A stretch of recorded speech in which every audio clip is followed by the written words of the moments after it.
Le mouton à 5 pattes. Bonjour à tous et bienvenue dans le Mouton à 5 pattes. Aujourd'hui, on va parler d'un sujet bouillant, les femmes dans la tech, et j'ai l'honneur d'accueillir Flavilla Fongang. Enchantée Flavilla.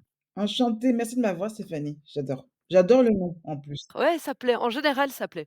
Alors, un autre mouton à 5 pattes d'ailleurs que tu es, je vais, raconter en guise d'introduction, un petit peu ton histoire. Surtout si j'oublie quelque chose, tu n'hésites pas, à le rajouter.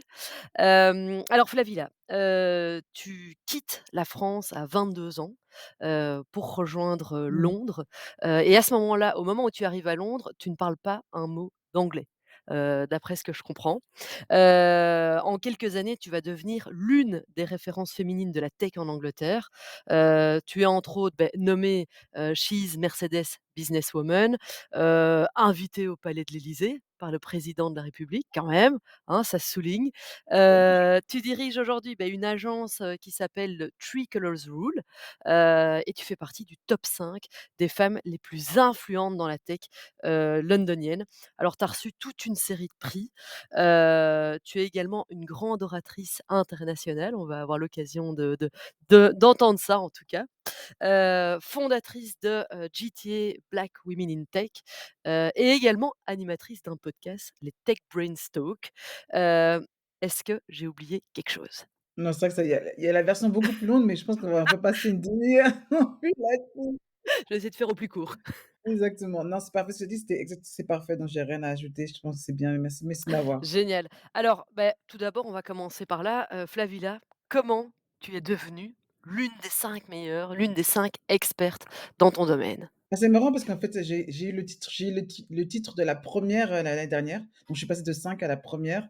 Donc je pense que la façon de se démarquer, c'est vraiment de comprendre le marché. C'est-à-dire qu'est-ce qui se passe dans l'industrie, qu'est-ce qui manque et moi, j'ai plus ou moins compris ce qui manquait dans le marché, mais aussi compris ma position qui s'adaptait correctement, à ce que je pouvais vraiment résoudre. On ne peut pas tout faire, on ne peut pas tout résoudre, mais d'une part mais pour moi, comme je suis une femme noire et je suis dans la tech, moi, ce qui me parlait justement, c'est aussi le problème justement de la diversité, l'inclusion et donc je suis restée sur ce sujet-là mais moi, j'aborde ce sujet-là d'une manière commerciale. C'est-à-dire que c'est pas du bénévolat de penser aux femmes ou de penser aux femmes noires, c'est un atout commercial et quand les gens réalisent ça et qu'on peut leur expliquer et changer, en fait, la façon de penser, c'est là qu'on arrive à faire bouger les choses on est vraiment parti sur une idée, je suis parti sur une idée qui était un peu folle parce qu'en fait, il y avait aucune représentation qui était bien faite et à partir de là, en fait, les gens qui étaient dans l'ombre sont sortis et se sont manifestés et après de là, ça a suivi. Mais je pense que quand on démarre sur une idée qui va contre l'idée générale, il faut penser vraiment, comment raconter l'histoire et comment emmener toute une communauté, toute une société avec nous et c'est à partir de là vraiment que j'ai vraiment réussi à faire bouger les choses, qu'on ait justement l'attention de grandes marques qui eux n'arrivaient pas à le faire et je pense que moi, en tant que femme noire, j'ai réussi à comprendre justement cette partie-là et aussi comme dans mon agence, on travaille avec des entreprises dans la tech forcément, donc on a toujours naturellement approché le sujet, diversité et cetera avec eux et c'était naturel en fait pour nous de qu'ils comprennent en fait, la façon dont ils font avancer leur entreprise, leur marque, qu'ils prennent en compte justement la diversité dès le départ. Parce que les gens y pensent souvent trop tard et ça devient extrêmement cher et extrêmement compliqué. Donc il vaut mieux démarrer dès le départ en l'ayant en tête et après au fur et à mesure, ça devient plus simple pour mettre en place. Mais je pense que c'est ça en fait, c'est-à-dire que j'ai utilisé ma voix, j'ai pas eu peur de me démarquer, de dire ce que je pensais et justement aussi les réseaux sociaux, LinkedIn a été l'une des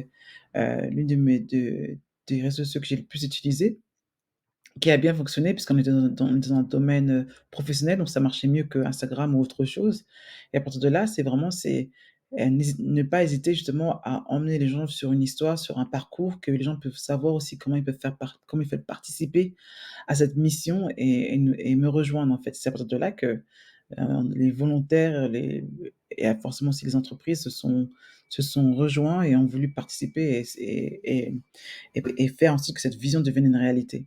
Alors pour planter un peu de contexte, Flavilla, ton agence, elle fait quoi exactement? Parce que tu parles d'un manque dans le marché, donc toi, qu'est-ce que tu as apporté, à ce marché justement? Donc voilà, donc nous, on travaille avec, les entreprises, dans la tech, qui souvent ce sont des je sais pas si on dit en français des scale-ups, mais Ouais, sont ouais. sont pas encore forcément au niveau entreprise, grosse entreprise et ça va être soit de la création de marque, la du de la de améliorer la marque et c'est aussi du marketing, donc tout ça. Donc une des choses, l'échange il y a une différence entre avoir un business et avoir, une entreprise et avoir une marque. Je dis souvent entre la différence entre avoir un café et être Starbucks, c'est pas la même chose Ah non. et donc ah oui, donc Starbucks, c'est une marque, donc alors qu'un petit café, c'est juste un petit café.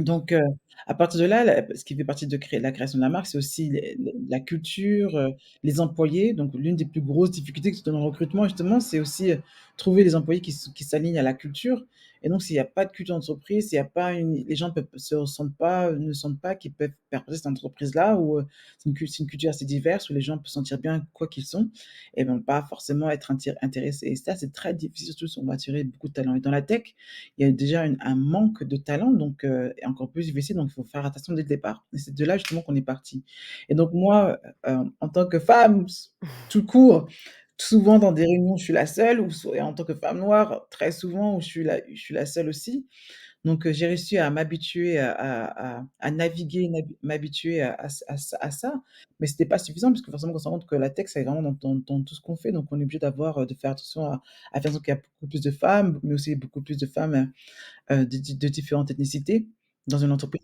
plus avancée, d'une manière commerciale aussi, surtout sur des entreprises qui dans la tech, les entreprises sont en général internationales, donc si on veut avancer sur des terrains en Afrique ou au Moyen-Orient ou en Asie, il faut avoir une équipe diverse. Ça marche pas avoir avec une seule culture qui sait pas s'adapter justement et comprend pas, les autres cultures.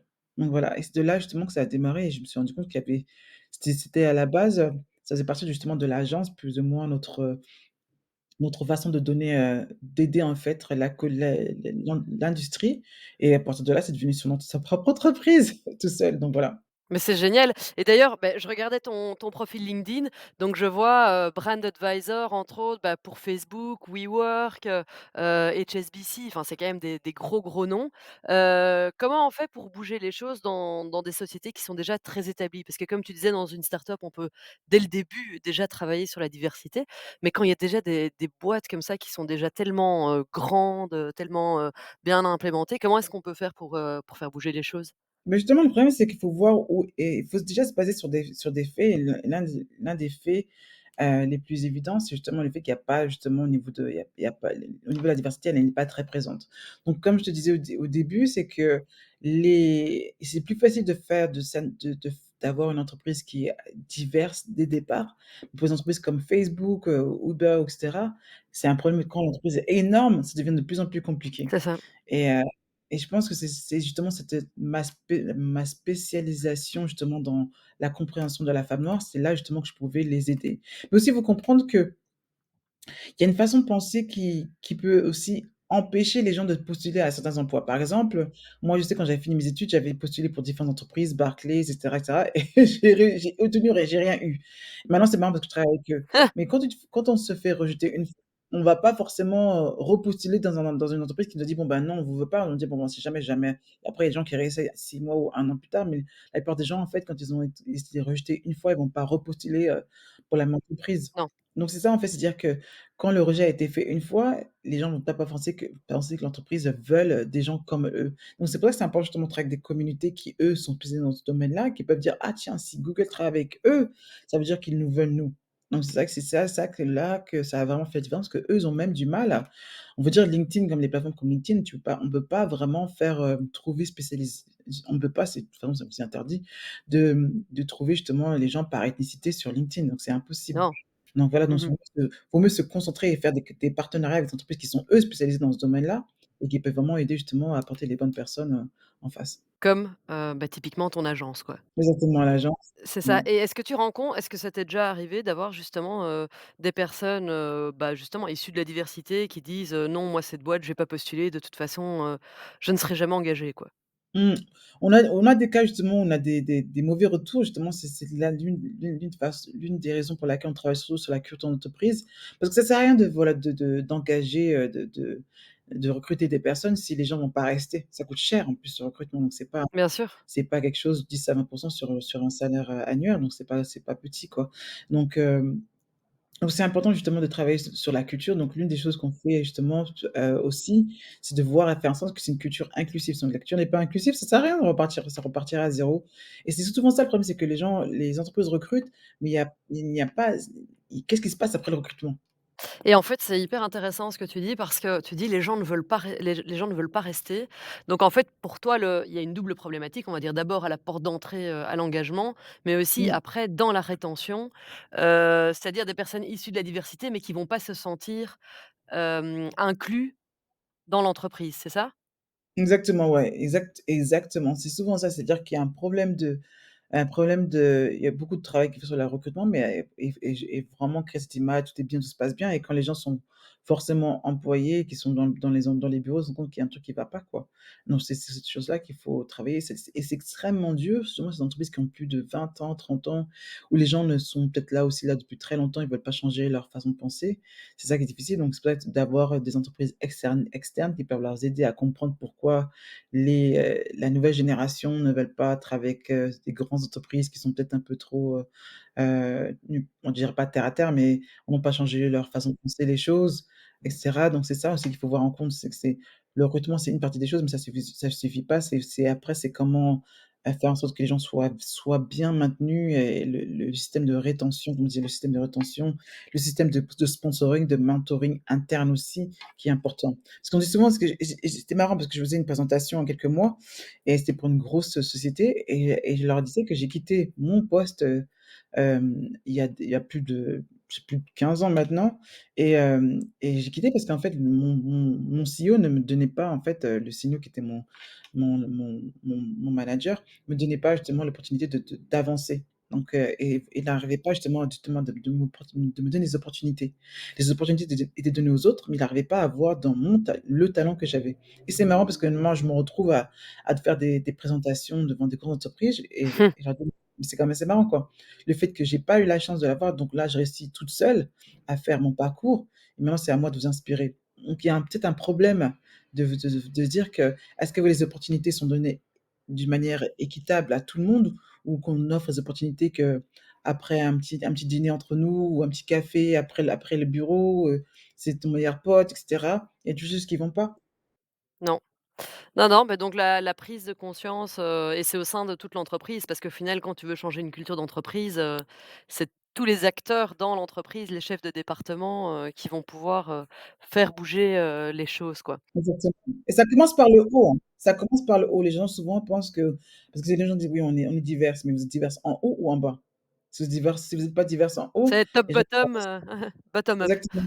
Donc comment les gens peuvent dire que: «Oui, je vais rester dans cette entreprise-là, je vais réussir à arriver en haut», si tout le monde, ressemble, est sur les mêmes personnes en haut, quoi. Et c'est souvent le problème. C'est souvent le problème, nous aussi, en tout cas, qu'on rencontre aussi en Belgique, ou en France, c'est toujours un petit peu le même type, de profil que tu vas voir, en haut, quoi.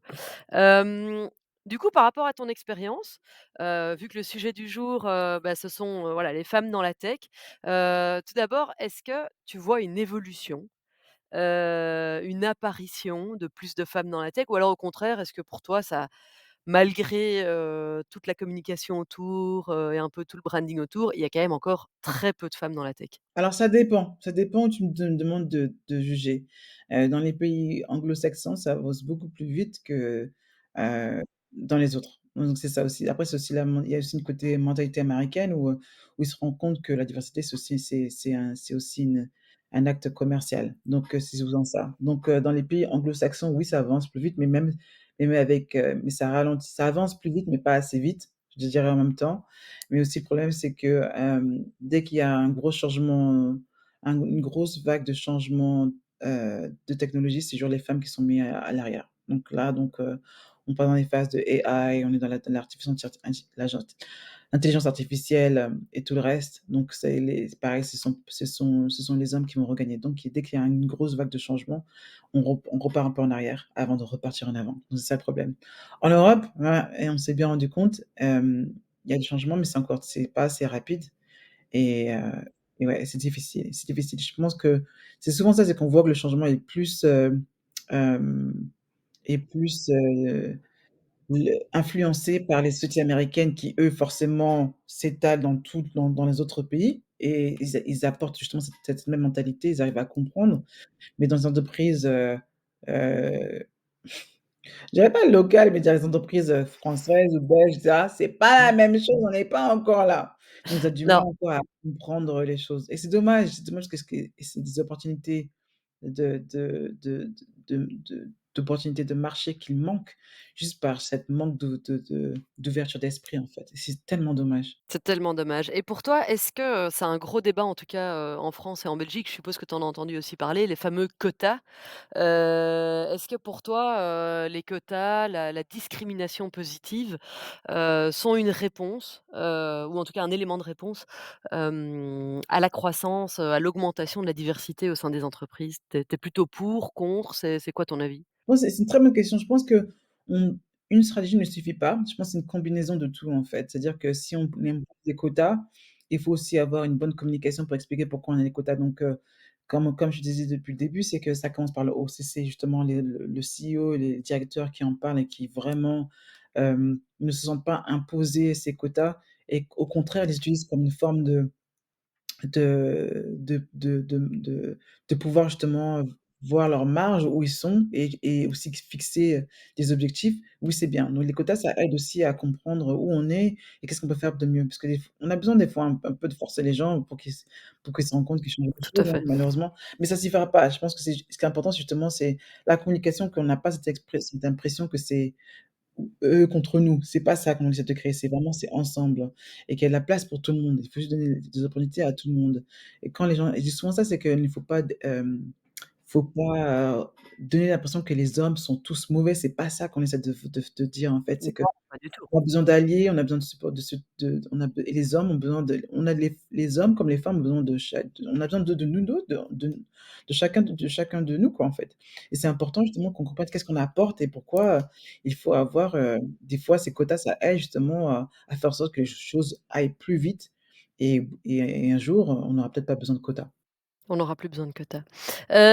OK, alors du coup, quels seraient un petit peu toi, les conseils, que tu donnerais, à des femmes aujourd'hui qui ont envie de se lancer dans la tech, mais qui n'osent pas, ou qui se sentent pas légitimes, quels sont un petit peu tes petits conseils? Mmh. Alors c'est vrai que c'est une bonne question. J'aime bien cette question parce que je pense que la première chose à faire, c'est il y a de la place pour tout le monde. On a besoin de plus de femmes. Il y en a pas assez, on a besoin de plus de femmes et et de 2, c'est pas quelque chose qui doit être fait en solo.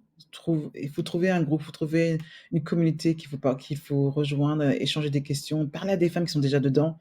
Avoir avoir des conversations avec d'autres femmes qui sont déjà dedans, ça serait bien. Être curieuse et de voir les options, qui sont possibles et puis aussi au niveau du salaire, c'est bien payé. Il faut savoir aussi, c'est très, très bien payé. Il y a des En femmes qui gagnent général, c'est bien payé. ouais, exactement, qui gagnent très, très bien leur vie. Donc c'est aussi une bonne, c'est une bonne aide pour une situation financière qui va être améliorée. C'est pas je pense qu'il faut aussi se dire qu'il faut pas laisser, je sais pas si on se dit imposter syndrome, comment on dit en français? Des fois je perds les mots. Ah ouais, ouais, syndrome de l'imposteur, Syndrome de l'imposteur, c'est souvent un truc tout le monde l'a, la syndrome de l'imposteur, donc bien sûr. faut pas laisser, le prendre le dessus et il faut juste gérer et seulement regarder le premier pas. Je dis c'est step by step, c'est vraiment un pas devant l'autre, ne pas se laisser embarquer par, «C'est too much, c'est trop, c'est trop». C'est le premier pas et vraiment, faire il y a une différence entre les gens qui réussissent et les gens qui rêvent. Les gens qui réussissent ont un plan. Donc faut avoir un plan. Donc c'est bien important d'avoir un plan et de savoir en fait les opportunités qui sont accessibles aujourd'hui. Maintenant, en ligne, tout le monde on peut aller sur YouTube et apprendre. Je connais beaucoup de gens qui ont appris d'elles-mêmes à devenir, codeuses, et cetera. Donc c'est pas impossible. Il faut juste faire un plan au fur et à mesure, se donner des marges et avoir, aussi un groupe avec qui on peut partager, discuter et échanger. Mais, c'est possible, beaucoup de femmes le font et pourquoi pas toi, je dirais, pour celles qui écoutent aujourd'hui.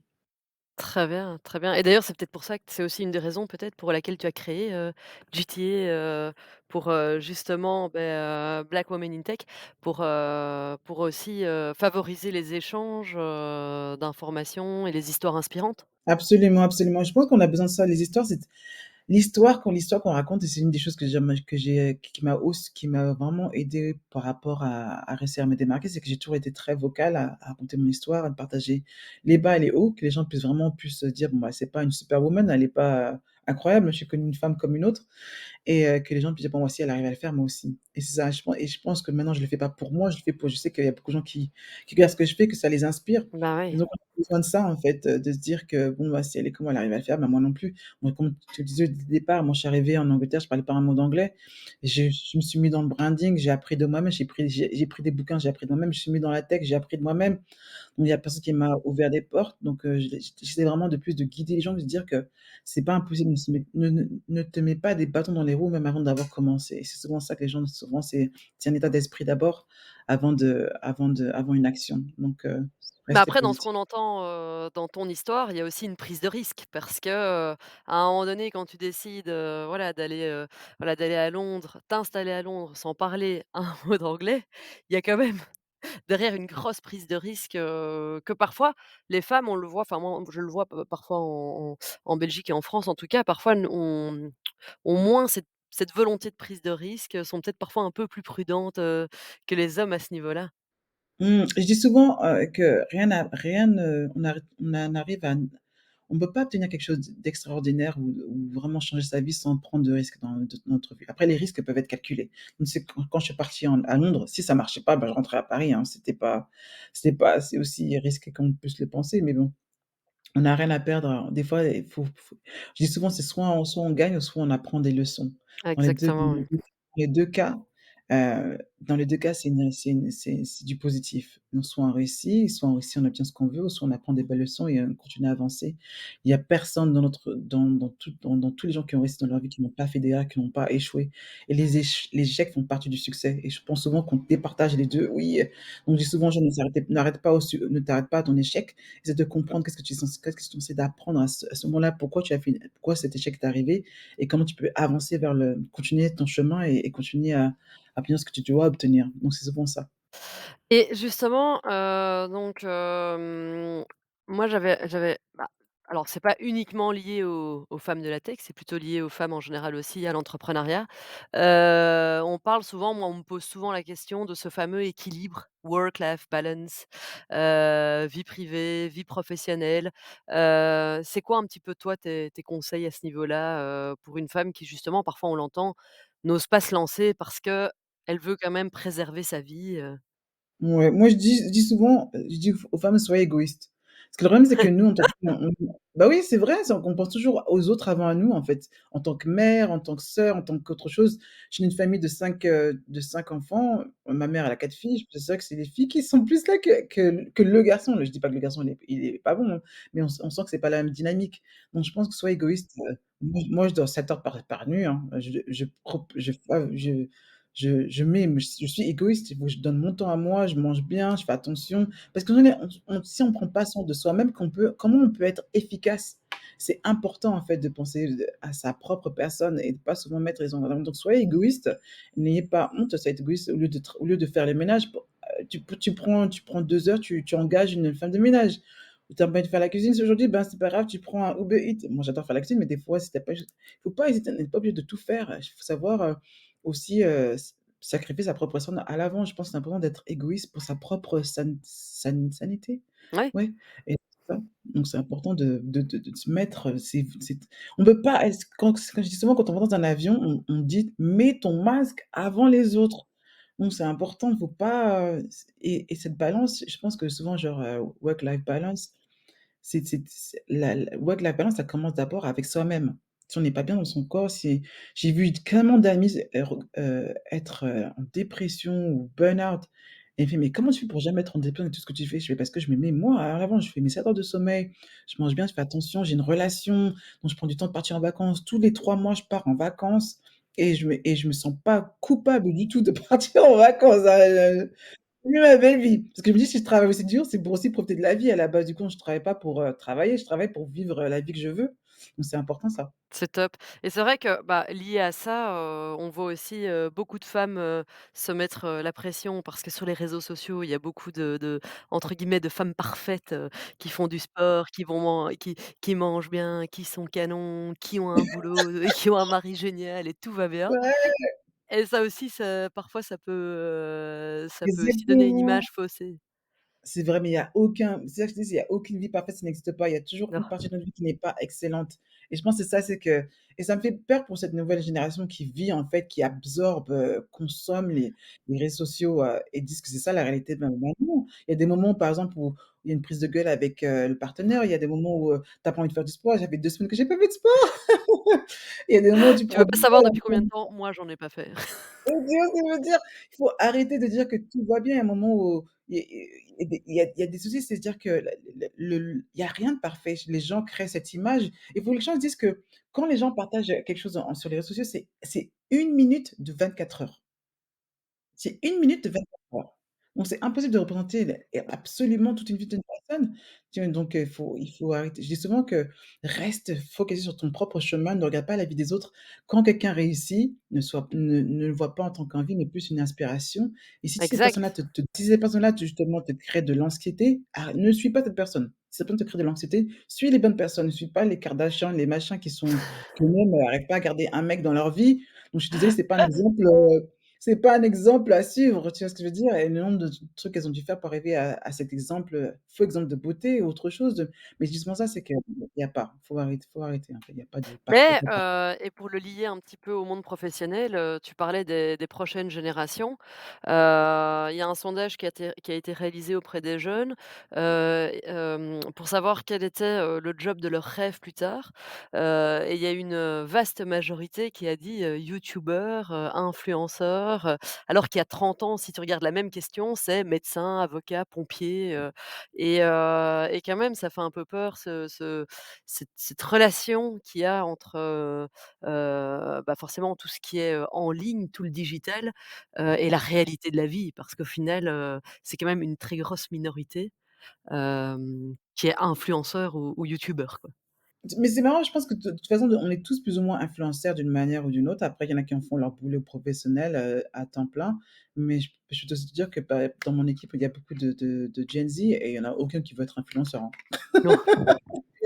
Des fois, je leur demande: «Tu peux faire une vidéo?» Ils me regardent, je fais: la peur dans leurs yeux, je fais: «OK, donc je vais la faire la vidéo», tu vois? Ah Donc bah, oui, non, ouais, non, je pense que et après il y a c'est pas facile. Tout métier n'est pas facile, donc ça après il y a le rêve de, ouais, être influenceur, mais il faut aussi gagner sa vie, il faut aussi acheter une maison.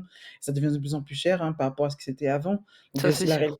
il y a aussi la réalité qui va la reprendre, qui vont les redresser sur le droit chemin. Mais je pense que oui, youtubeur, c'est bien, mais c'est pas forcément tout le monde qui gagne sa vie comme ça. Si tout le monde est youtubeur, qui va faire les boulots, les autres trucs aussi donc mais je m'inquiète pas trop là-dessus sur ce sondage, hein, parce que moi, je vois ceux que j'ai autour de moi, ils ont aucune envie de faire ça. Je pense que ça reste quand même une petite vraiment une petite, minorité. C'est comme on dit, après ce que je voulais faire quand j'étais jeune et ce que je fais maintenant, c'est complètement différent. Tu voulais faire quoi quand tu étais jeune, du coup? Je voulais être architecte, mais le problème, c'est que ça coûte cher d'être architecte et je viens pas d'une famille aisée, donc je l'ai pas fait. Mais je pense que j'ai toujours voulu être dans la créa, donc ça me permet de le faire maintenant, donc Donc tu es pas j'aimerais très trop loin, lancer hein? C'est pas la c'est même pas chose, très mais loin, hein, c'est pas très loin, c'est pas très loin. Donc c'est marrant justement les projets qu'on va contrat avec, les Nations Unies, donc ça permet aussi de réinventer, ce côté un peu architecte, création que je fais dans toutes mes aventures. ah bah, c'est top. C'est quoi le projet, juste comme ça, entre parenthèses, avec les Nations unies? Alors je dis, mais c'est vraiment alors là, on va bientôt terminer. En fait, on a créé la première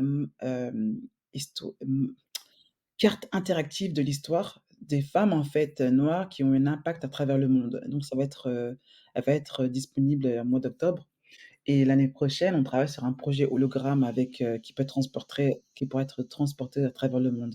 Et bon, on est au début de la Génial. donc ça va être, totalement, immersif avec visuel, son et tout le reste. Donc ça va être super sympa, mais on est vraiment qu'au début là.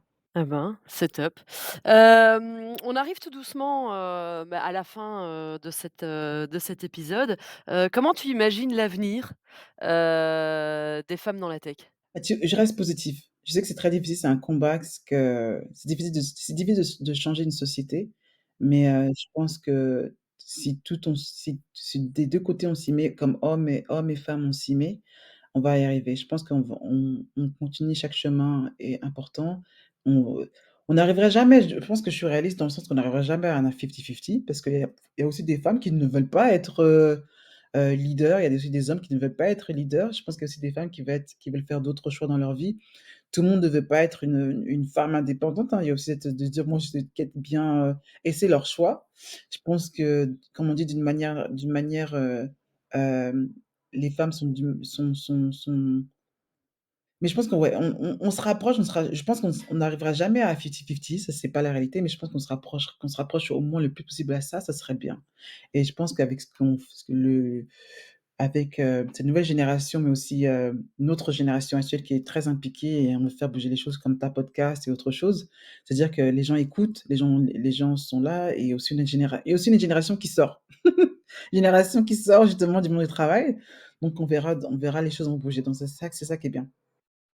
Génial, et c'est vrai juste, parce que, au final, est-ce qu'on veut vraiment le 50-50? Parce qu'il y aura des métiers comme, plombier, boucher, où tu n'auras jamais le 50-50, les militaires, les soldats.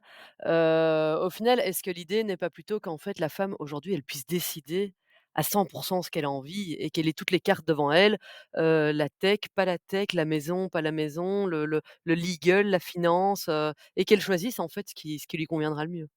J'adore, et c'est exactement ça. Je pense que c'est savoir, le choix des opportunités. Le J choix des Le opportunités. choix des opportunités, et je pense qu'aussi en tant qu'humain, on évolue. Des fois, on met la carrière à l'avant, des fois, on met les enfants en avant, et ce qui est dommage, c'est que des fois, quand les femmes ont les enfants, on leur donne pas la possibilité de revenir. C'est souvent ça aussi le problème, c'est ce qu'on voit souvent, les statistiques nous disent souvent qu'elles deviennent entrepreneuses par défaut. C'est-à-dire qu'elles n'arrivent pas à trouver, quand elles reviennent dans le monde du travail après avoir un enfant, et je connais énormément de femmes qui sont devenues des entrepreneuses qui ont très bien réussi dans leur vie, c'est qu'elles n'arrivent pas à se retourner dans une entreprise qui arrive à s'adapter à ce qu'elles sont maintenant, et forcément, bah, elles sortent, en fait. C'est souvent ça, c'est-à-dire qu'on n'arrive pas à donner à la femme, en fait, la chance d'évoluer quand on devient juste carriériste, ou bien juste, maintenant je suis une mère, on leur donne pas le choix, en fait. Donc tu dois choisir entre la carrière et les enfants. Donc pourquoi je peux pas être, un peu des 2 quoi? Tu sors du cadre quoi, tu sors de la Sors du case, cadre, voilà. Tu sors du cadre et on pense que bon, pendant 1-2 ans, tu es parti, bon, tu es plus valable, il y a plus rien pour toi, ou sinon tu redescends en bas, ou il y a quelque chose qui s'est passé, et c'est ça, en fait, c'est ça souvent le problème, c'est qu'on leur donne pas il y a pas un programme de réinsertion pour ces femmes justement qui partent, pour qu'elles puissent revenir, et peut-être trouver aussi un travail qui est plus adapté à la nouvelle vie qu'elles veulent. Ça veut pas dire que c'est parce qu'elles choisissent les enfants et qu'elles ont des enfants qu'elles ne prennent pas attention à leur carrière aussi. C'est ça, en fait, et ouais. Génial Flavilla, écoute, j'ai l'impression que toi et moi, on pourra encore en parler pendant des heures. Mais, on va s'arrêter ici. En tout cas, un tout grand merci pour le partage de ton expérience, de ton histoire, les petits conseils, que tu donnes en plus. Je vois qu'on est assez, alignés en termes de valeurs. Donc merci beaucoup encore une fois, d'être venu, dans mon podcast, et à tous mes auditeurs, je vous dis une très bonne journée et à très bientôt.